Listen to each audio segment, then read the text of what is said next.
Prêt pour l'impact, c'est la question que je pose chaque jour à une personnalité qui compte dans notre économie, dans notre société. Et je reçois aujourd'hui Marc Obéron, bonjour. Bonjour, bienvenue. Merci. Vous êtes le fondateur du festival Cinema for Change. Et on va commencer par la question la plus simple. C'est quoi Cinema for Change? Alors, Cinema for Change, c'est un festival qui a deux actions. Il a une action pendant le festival, donc on est au Grand Rex à Paris.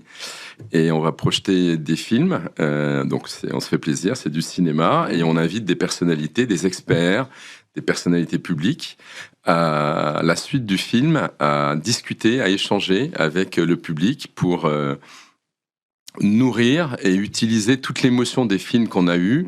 Pour créer un bon moment. C'est un peu notre agora à nous. Voilà, c'est un lieu où on va essayer d'éveiller les consciences. Et puis, voilà, on espère, enfin en tout cas c'est ce à quoi on croit, c'est que l'émotion des films, si le film porte est fort et l'émotion va rester, ça peut être un moteur à un moment donné, peut-être pour agir, pour faire un peu, pas forcément beaucoup, mais agir, et puis se sentir tous ensemble, voilà, avec des valeurs humaines qu'on partage à ce moment-là. Alors on s'appuiera dans un instant sur le programme du festival cette année, mais vous l'avez créé il y a combien de temps et qu'est-ce qui vous a amené à vous dire, tiens, le cinéma, ça va être un levier d'action, d'engagement sociétal, environnemental? Alors, le cinéma, c'est mon métier. Oui.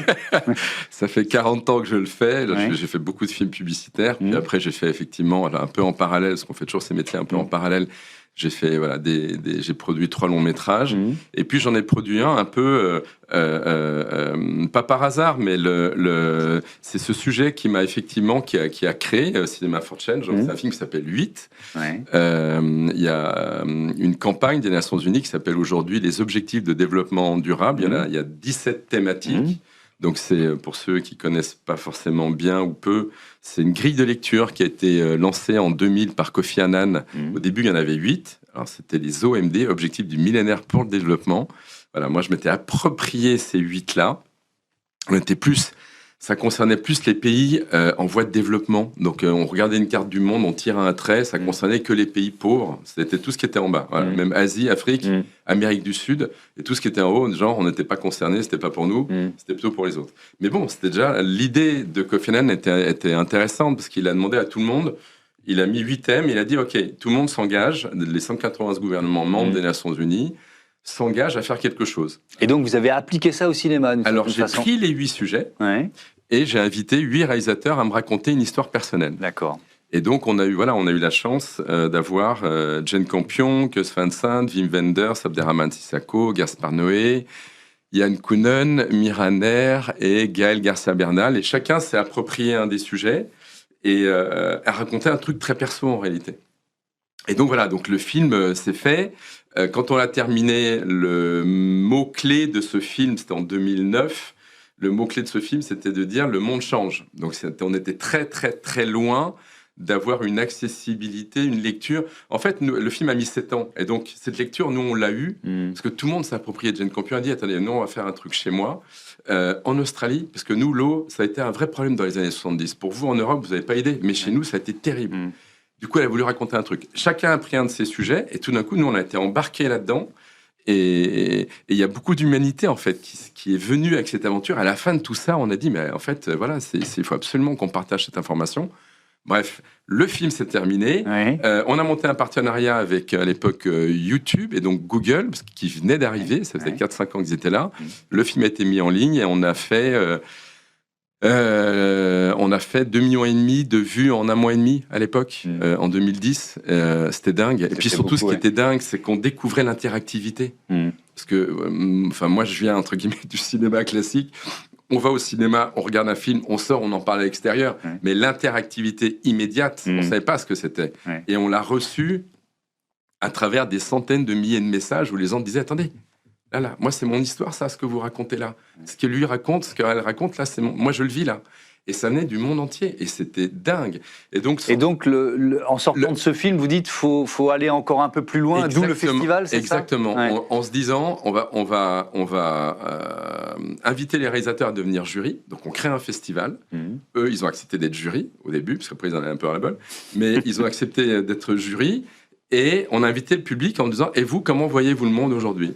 How do you see the world of today? C'était ouvert, bam. Et on a reçu la première année, plus de 550 courts-métrages du monde entier. Alors, il y avait tout, hein, c'était un peu dramatique, hein, franchement.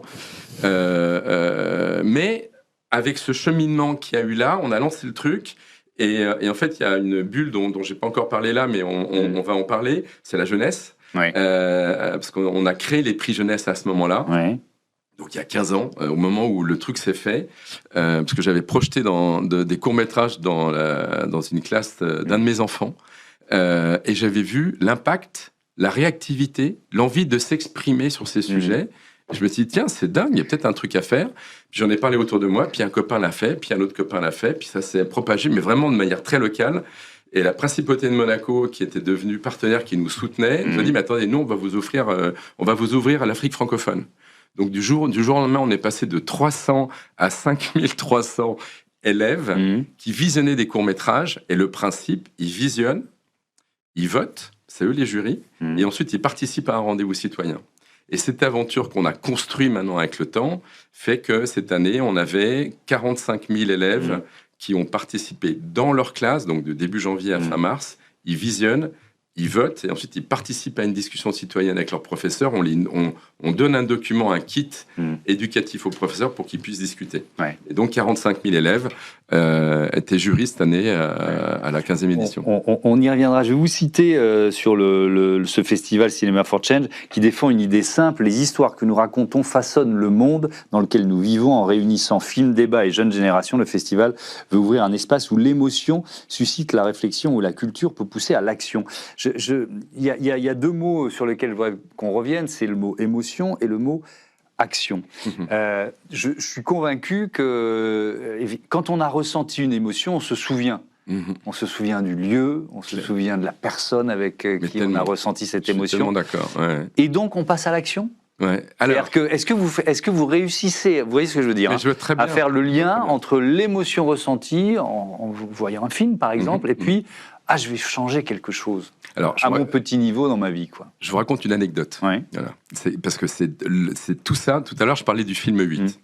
Jane Campion a accepté de le faire. Donc moi, j'étais hyper content. Et il y avait Robert Altman et Wim Wenders. Entre-temps, malheureusement, Robert Altman était décédé. Mais j'avais 3 grands réalisateurs qui avaient accepté. Ouais. Je m'étais dit que j'allais trouver facilement les sous pour le faire. C'était une vraie galère. Pendant 2 ans, je n'ai pas trouvé les sous. Ouais. Et au bout de 2 ans, Jane Campion m'appelle pour me dire j'ai décidé de faire un break dans ma vie professionnelle. Je veux m'occuper de ma fille Alice. Donc, je sors du projet. Donc, voilà, toute l'équipe était malheureuse. Voilà, on était tous malheureux. Il se passe 8 mois. Et au bout de 8 mois, elle me rappelle un matin en me disant il s'est passé un truc hier soir chez moi. Je reviens au cinéma. On tourne dans 3 mois. J'écris. Alors, il faut trouver le financement. Maintenant, tout de suite, c'est maintenant qu'il faut décider. Et elle me raconte, donc, c'était en 2003. Mais pour montrer à quel point tout le monde a un rôle à jouer à un moment donné. Et la porte de la chambre d'Alice était ouverte. Jane Campion était dans sa cuisine et elle écoutait les filles en train de discuter. Donc, c'est les filles avec sa fille, ses copines. Et l'une d'elles dit, vu l'état dans lequel nos parents sont en train de nous laisser la planète, ils peuvent toujours courir pour qu'on s'occupe d'eux plus tard. Ok. Et elle me dit, ça m'a travaillé toute la nuit et ça a fait tilt. Et je me suis dit, je dois revenir avec ce projet. Et Marc, il faut qu'on le fasse, il faut le faire. Alors à l'époque, je faisais beaucoup de films publicitaires, donc j'avais un flux financier qui me permettait de prendre des risques. Mais en fait, toute cette histoire, si Jane Campion n'avait pas entendu Alice dans sa chambre, m'avait pas appelé, m'avait pas dit « faut y aller Marc, faut le faire ce truc j'aurais peut-être pas fait ce film. Donc, l'émotion, bien sûr. L'action, alors l'action n'est pas forcément... L'action, c'est chacun fait un bout de chaîne, voilà, son bout de chaîne à elle, ça a été de dire je veux participer, parce que moi je veux parler d'un truc je veux que les gens comprennent que l'eau, c'est pas un cadre, tout le monde n'en a pas de l'eau. Et c'était en 2003. Et à raconter et aujourd'hui, tout le monde en est conscient. Non, et clairement. Donc, je suis convaincu avec cette histoire que l'émotion peut vous emmener plus loin que vous ne pouvez imaginer. Mais comment vous choisissez, comment vous définissez un film responsable ou un film engagé finalement ? C'est très... Alors, c'est difficile de, ouais, de définir alors, ça. c'est difficile. Et puis en même temps, alors nous, ça fait 15 ans qu'on a les prix jeunesse, qu'on va à la rencontre des élèves, qu'on leur projette des courts-métrages, qu'on voit si on monte des films qui sont trop, qui vont plomber l'ambiance, on n'a pas de débat, il n'y a pas de discussion. Si on a des films qui interrogent, qui peuvent ouvrir la discussion, qui éveillent, qui sont pas forcément même drôles. Voilà, on peut avoir un petit peu de tout, mais pas des trucs noirs. Si on a ça derrière, on a accès à un débat et une vraie discussion. Donc, on a avec Cinéma for Change et mon équipe, c'est tout à fait éditorial. Hein. Enfin, c'est très collégial, je veux dire. Voilà, on discute entre nous quel est le sujet dont on veut parler. Et puis après, par rapport à un film, par rapport à un sujet, quel est le film qu'on aimerait tous aller voir au cinéma en disant, allez, mon kiff, ça va être voilà. Donc on le fait cette année avec... Alors, on va rentrer dans le détail parce que là, c'est là, hein, 9 avril, 8 avril, 11 avril, il y a un certain nombre de rendez-vous au Grand Rex à Paris. Mais pour lancer cette séquence où on va rentrer dans le détail des films que vous avez choisis, cette question de celle qui était à votre place la semaine dernière, Corinne Wilcom, directrice du développement durable de Vallourec, on l'écoute. Donc, bonjour Marc, ma question c'est de savoir en quoi le cinéma est-il un vecteur de transformation des comportements ? Alors vous avez commencé à répondre, mais là on va prendre un exemple. Enfin, on va même prendre les 3 exemples. 9 avril, Grand Rex, Thelma et Louise. Magnifique film de Ridley Scott. Pourquoi vous l'avez choisi et en quoi ça peut être un vecteur de changement de comportement d'après vous ? Parce que c'est c'est un film qui est resté très moderne. Il est le sujet, le débat dont on a envie de parler, parce que le sujet égalité femmes-hommes pour nous est toujours essentiel. Il y a tellement d'angles d'attaque entre guillemets. Là, on voulait parler de l'empowerment féminin. C'est des femmes qui sont libres, qui tracent leur chemin. Voilà, etc. exactement. Juste un truc qui paraît évident pour nous, hommes, entre guillemets, de pouvoir faire ce qu'on a envie de faire dans notre société, où qu'on soit, même sur cette planète, qu'on puisse faire ce qu'on a envie de faire. Et pourquoi est-ce qu'à un moment donné, effectivement, les femmes ont tout d'un coup... les chemins peuvent être brouillés, compliqués, moins évidents, moins acceptés. Et on s'est dit... faudrait qu'on ait un film où les gens passent un bon moment. Faudrait qu'on puisse oser. Un film qui ose, voilà. Un film, il y en a peut-être pas mal, hein. Mais celui-ci, on s'est dit, il est génial parce qu'en fait, si on regarde le film, même que les gens le connaissent ou pas, voilà, c'est 2 femmes, 2 copines qui sont pris dans un engrenage au début avec un type qui fait une tentative d'agression sexuelle avec une fille dans un parking. L'autre vient, alors effectivement, tout d'un coup, elle tue ce type. Et puis après, il y a un engrenage de situations. Il y a qu'un mec qui comprend effectivement que il faut calmer le jeu parce qu'elles sont pas dangereuses, mais elles-mêmes sont prises dans un truc en disant on va pas revenir en arrière parce que vous allez pas nous remettre à une place où on ne voulait pas être. Effectivement. Qu'est-ce qui va en parler de ce film, puisque j'ai bien compris la logique. On visionne le film et ensuite il y a un débat, un échange. Voilà. Qui vient en parler ? Clairement. Alors on a la chance d'avoir Elisabeth Moreno qui sera présente avec Bruno Solo. D'accord. Donc l'idée c'était d'avoir une femme, un homme. Elisabeth Moreno qui a été ministre de l'égalité femmes-hommes. Tout à fait, pendant 2 ans, complètement, et qui connaît bien le sujet. Et puis Bruno Solo qu'on a eu régulièrement l'occasion d'entendre récemment. Il vient, et de ce que j'ai entendu effectivement de ses interventions, il parlait du rôle que l'homme doit jouer par rapport à ça. Et parce qu'encore une fois, nous, dans toutes les projections, nous, depuis 15 ans, le sujet égalité femmes-hommes, il y est chaque année. Dans les projections qu'on fait à enfants, collégiens, lycéens, ils ont tous un court-métrage sur ce sujet. Parce qu'on veut amener la discussion autour de la table. Et c'est trop souvent des femmes qui en parlent. Et c'est trop souvent des femmes qui en parlent. Et en fait, la meilleure façon de pouvoir aujourd'hui appuyer et mettre en valeur, et puis montrer le respect qu'on doit avoir par rapport à ça, je pense que la parole d'un homme est pas plus importante, mais elle est tout aussi importante que celle d'une femme, parce qu'elle peut appuyer. Et donc l'idée, c'est d'avoir des citoyens avec nous sur scène.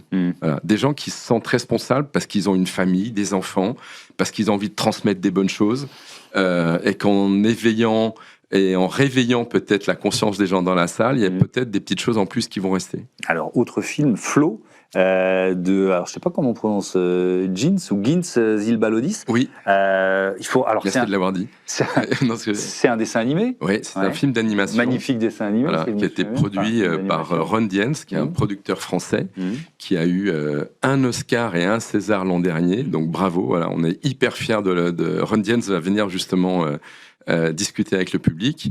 Et pour nous, ce film, il n'y a pas de dialogue, il n'y a pas d'humain, avec des animaux. Voilà, c'est un truc qui est un truc complètement à part, quoi. Puis malgré tout, l'histoire de ce truc, c'est des animaux qui vont confrontés à une montée des eaux, c'est ça. Voilà. Et ils vont s'unir pour réagir et trouver des solutions. Seuls, ils n'y seraient pas arrivés. Mais ensemble, ce qui est totalement improbable en réalité dans la vraie vie, mais tous ces animaux vont se réunir pour y arriver. Et ce film, pour nous, il était intéressant. Alors, on se permet de faire des projections comme ça. Pour nous, ça nous permettait de parler des nouveaux récits. Parce que les nouveaux récits, c'est un sujet qui est extrêmement riche. C'est une réponse au défi de l'acceptabilité de la transformation, parce que c'est vrai qu'on en parle quasiment tous les jours dans cette émission. Et d'ailleurs, de temps en temps, avec Fabrice Bonifay, qui est le directeur du Collège des directeurs de développement durable C3D, qui était à votre place il y a quelques semaines et qui va donc participer au débat, les entreprises, elles doivent inventer ces nouveaux récits, parfois pour faire accepter la transformation à leurs salariés, à leurs clients, à leurs partenaires. C'est un défi collectif majeur. Ouais, c'est majeur parce qu'en fait, notre terre, elle est magnifique, elle nous nourrit. On a une terre qui a son rythme de vie et qui a, on utilise des matières premières, des matières secondaires, mais on utilise des manières avec cette planète. Et on est arrivé à un niveau où on est dans une certaine inconscience collective, malgré tout, même si certains le savent ou l'entendent, mais ils agissent différemment. On arrive, en fait, notre Terre est limitée. Elle a des limites par rapport à ce qu'elle nous fournit. Mais moi, je me souviens d'un film qui a rempli son rôle, que Nicolas Hulot avait fait, un long métrage, on sortait du film. Waouh, le moral, il était. C'est un bon exemple par rapport à ce que je vous disais. Il était bien plombé dans les chaussettes, quoi. Et donc ça, c'est la période où le discours était plutôt anxiogène, culpabilisateur. Il fallait sans doute faire le constat de la catastrophe en cours, mais ce récit-là, il a atteint ses limites très clairement aujourd'hui. Il a atteint ses limites, et en fait, l'idée, c'est de dire aux gens, mais en fait, on est très matériel, on s'est construit comme ça toutes ces années, on l'est tous. Et certains le sont plus que d'autres, mais tout le monde a besoin de posséder, d'avoir des trucs. Et en fait, on rentre à une ère où notre monde, notre organisation doit entre maintenant et 2050, il y a des matières premières qui ne seront plus accessibles, auxquelles on a absolument besoin. Et on voit avec tout ce qui se passe en ce moment en plus. On est en plein dedans. Et tout ça est encore plus fort parce que c'est les pays les plus riches qui en ont besoin. Les pays les moins riches, ils en ont moins besoin, mais parce qu'ils n'ont pas accès. Mais dans la réalité, tout ça, à un moment donné, on va devoir revoir autrement le modèle. Et alors, c'est quoi le nouveau récit ? Alors, le nouveau récit, pour sortir de l'anxiogène culpabilisateur. En fait, justement, c'est de dire qu'on peut être heureux autrement. On peut être heureux différemment. On peut être heureux en se disant que je vais réutiliser, je vais revoir mon mode de vie, il ne faut pas que ce soit une frustration, c'est juste une projection. Comment être heureux sans pour autant devoir se projeter en disant je ne peux être qu'heureux que si j'ai du matériel. Voilà. Est-ce qu'on peut être heureux sans ? Moi, je suis sûr. Voilà, c'est pas évident tous les jours parce que moi, je suis une génération où on a vécu. On est consumériste, oui, ça c'est sûr. Énormément consumériste. Mais j'ai envie que mes enfants entendent ce discours. Et alors, l'autre film, c'est Les Rêveurs, film d'Isabelle Carré, où elle sera d'ailleurs présente. Débat avec Marie-Rose Moreau, qui est psychiatre et co-auteur du film. Là, on parle de santé mentale, notamment en particulier chez les enfants et les adolescents. Mais alors, tiens, je vais vous poser une question à l'organisateur de festival. vous avez dû vous poser la question du bilan carbone, de l'impact d'un festival comme le vôtre. C'est quoi? C'est d'abord le transport des spectateurs, des équipes? Qu'est-ce qui... Oui, alors après, même si votre bilan, il n'est pas énorme, non, il forcément. il n'est pas énorme. Après, Mais la question, elle est plus générale, quoi. Oui. Quand on organise un festival, que ce soit de cinéma, de musique, de... En fait, quand on organise un festival, c'est les discussions principales qui reviennent. Avant, on faisait un catalogue, maintenant, on fait plus de catalogue. Oui. On fait un flyer pour que quand même les gens voient le programme. Oui. Mais voilà, on passe d'un petit truc comme ça à un grand catalogue. Oui. Qu'est-ce qu'on peut faire on fait attention effectivement à tout ce qui va être consommé. Voilà, plutôt avoir des bouteilles d'eau en verre. Enfin, on est sur des choses en fait assez basiques, parce que tout le reste, au niveau du transport, d'abord on le contrôle pas. Alors nous, on est au centre de Paris, dans le Grand Rex. Oui, donc les gens savent que franchement, ceux qui vont y aller en voiture, ils vont souffrir, alors que y aller en métro, non, il n'y a pas beaucoup. C'est une vraie galère. Alors que y aller en métro, c'est tellement simple. Ouais. Donc mais je vais élargir ma question, parce que ça concerne le monde de la culture, ça concerne le monde du sport aussi. Oui. Le modèle des grands événements, des grands festivals ou des grands événements musicaux, des grands événements sportifs, on sait que ce qui pèse, c'est les déplacements des spectateurs. Oui, bien ceux sûr. Qui viennent parfois du monde entier pour assister à un grand événement musical ou sportif. On fait quoi? On abandonne ce partage, parce que ce sont des moments de partage collectif pour l'humanité, ou alors... vous voyez ce que je veux dire? C'est intrinsèque. Est-ce qu'on doit les abandonner? Non. Moi, je ne crois pas. Alors, moi non plus. Non plus. Je pense qu'on n'a pas le choix. Je pense que Ecoprod va intervenir dans le cadre du festival, à la clôture, justement, pour dire quelques mots sur, alors non pas ce qui est fait dans le cadre des festivals, mais ce qui est fait dans le cadre des productions et des réalisations aujourd'hui. Parce que malgré tout, les tournages ont un impact. Bien sûr. En fait, tout a un impact, en réalité. Donc, à un moment donné, qu'est-ce qui est fait? Quels sont les codes qui sont donnés? Voilà. Et notre métier se doit, et il se responsabilise effectivement avec des obligations, des codes de travail qui amènent les entreprises de production à devoir respecter des règles s'ils veulent être soutenus. Donc voilà, et on doit être les premiers effectivement à donner l'exemple. Vous avez parlé tout à l'heure des jeunes, avec donc il y a des prix jeunesse, c'est ça, qui sont remis chaque année en France, à l'international. On l'a bien compris. Alors, en fait, les prix vont être remis à la clôture du festival. C'est ça, d'accord. Voilà, c'est lié au festival. C'est lié au festival. Ça aura lieu donc le 11 avril. Okay. Et à la clôture, de reste, on va remettre un prix d'honneur à Isabelle Carré, par rapport au film Les Rêveurs dont vous parliez, qu'elle a réalisé, parce que son film fait du bien, et je pense qu'il va faire du bien à des jeunes en doute, en difficulté, en recherche de repères. Et je pense qu'il est tellement important, à un moment donné, quand on se perd, de pouvoir se raccrocher à quelque chose. Elle a écrit un livre, donc c'est un roman, qui est une œuvre, Les Rêveurs, qui relate quand même son histoire, qu'elle a adaptée au cinéma. Donc elle s'est quand même énormément découverte au public, mais elle l'a fait parce que je pense qu'il y a beaucoup de générosité de sa part pour que ça serve, pour que ce soit utile. Donc les jeunes chez nous ont une place très importante, et donc c'est comme je disais tout à l'heure, voilà, on a des enfants 8 à 11, collégiens lycéens 12 à 17, et les étudiants 18.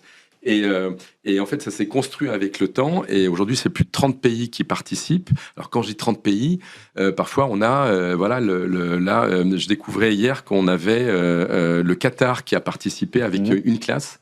Et donc voilà, c'est un nouveau pays qui vient et qui réagissait. Et on demande aux professeurs de nous faire des comptes rendus. Donc, de début janvier à fin mars, ils vont visionner un programme de 50 minutes à 1 heure, un groupe de courts-métrages.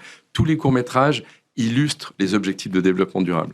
Donc nous, depuis 15 ans, d'une certaine manière, on fait de l'éducation sur les ODD auprès des réalisateurs, producteurs, distributeurs, pour qu'ils nous donnent ces films. Il nous reste moins de 2 minutes. Vous allez en entreprise aussi? Alors, on vient, bien sûr, on va en entreprise. On a adapté notre outil. Merci de le préciser. On a adapté Cinema for Change en un programme d'1 heure. C'est pas un long métrage qu'on va projeter, c'est un court métrage. On en a plein, on a la chance d'en avoir et des beaux. On projette un court métrage et je vais animer un débat avec 2 experts et on va discuter avec le public. Donc nous, ce qui nous intéresse avec les ciné-débats, c'est la proximité, le dialogue, et c'est d'expliquer aux gens les problèmes qu'il y a, mais surtout les solutions qu'on peut avoir aujourd'hui dans notre société. Est-ce que vous voyez là aussi l'imaginaire, l'émotion, l'action, est-ce que vous voyez des entreprises qui sont prêtes à changer de modèle, quoi? Vous voyez ce que je veux dire? Est-ce que ça vous est arrivé de déclencher quelque chose? Je ne sais pas si on a déclenché quelque chose. Ce que je sais, c'est qu'on a déclenché des réactions dans la salle où les gens, j'ai vu dans les regards, qu'ils apprenaient quelque chose sur un salarié de la boîte qu'ils connaissaient depuis hyper longtemps, dont ils ne connaissaient pas l'histoire, mais que la personne avait envie de partager son vécu et qu'à travers ce vécu, il le regardait autrement. Donc je pense qu'on fait évoluer l'action, je ne sais pas. Je pense qu'on fait évoluer, en tout cas, les consciences à ce niveau-là. Merci beaucoup d'être venu, Marc Obéron, nous parler de votre accueil. Festival Cinema for Change. Tiens, il y a aussi un autre festival qui s'appelle Cinema for Space, que vous dirigez. On aura peut-être d'autres occasions d'en parler. En ce moment, on est en pleine actu. Il y a la mission Artemis, on repart vers la Lune. Enfin bon, il y a énormément de choses à raconter et ça fait partie de mes passions. Merci beaucoup. Merci à vous. Et à bientôt sur notre antenne. On passe tout de suite à notre rubrique Startup.